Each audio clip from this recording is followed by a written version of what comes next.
संतोष रघुनाथ जाधव सोनजाम, तालुका दिंडोरी, जिल्हा नाशिक.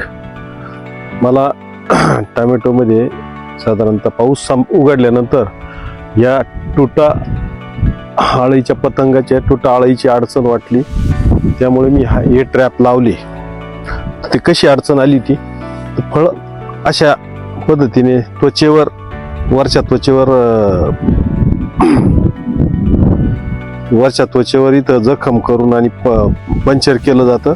या अशा पद्धती हे कंट्रोल आहे, याच्यात जिवंत आहे, हे पण कंट्रोल आहे, हे कंट्रोल आहे आणि हे जिवंत आहे. इथं अशा पद्धतीने वर पाडून बऱ्याच मालाचे नुकसान होते. त्यामुळे मी हे ट्रॅप अशा पद्धतीनं लावले आणि तिच्या लपण्याच्या जागा पतंग इथे साधारणतः अशा ठिकाणी या पानांच्या गाड्यामध्ये मोठ्या प्रमाणात पतंग अंडी देऊन आणि ते इथेच असे याच्यात लक्षात न येण्यासारख्या ठिकाणी थांबतात आणि नंतर आपल्या इथं या देठाजवळ त्याचा प्रादुर्भाव दिसतो आणि मोठ्या प्रमाणात मग अशा फळांची, खराब फळांची समस्या शेतकऱ्याला जाणवते. त्यामुळे शक्यतो हे इथं ट्रॅप लावल्यानंतर या असा कंट्रोल मिळालेला आहे.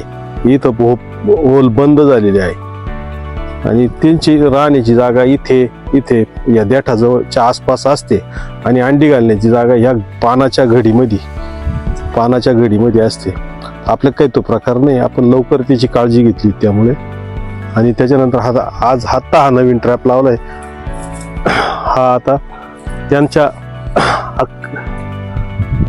त्या लूर आकर्षणाचं काम करतो. त्या पद्धतीनं लूर जसा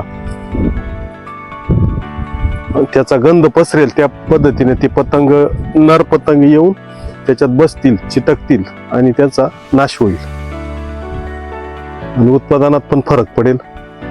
आणि हे दीर्घकाळचं नियंत्रण आहे. स्प्रे म्हणजे कमी कालावधीसाठी 4 दिवस 5 दिवसासाठी, पण हे कमीत कमी 1 महिन्यासाठी, 1.5 महिन्यासाठी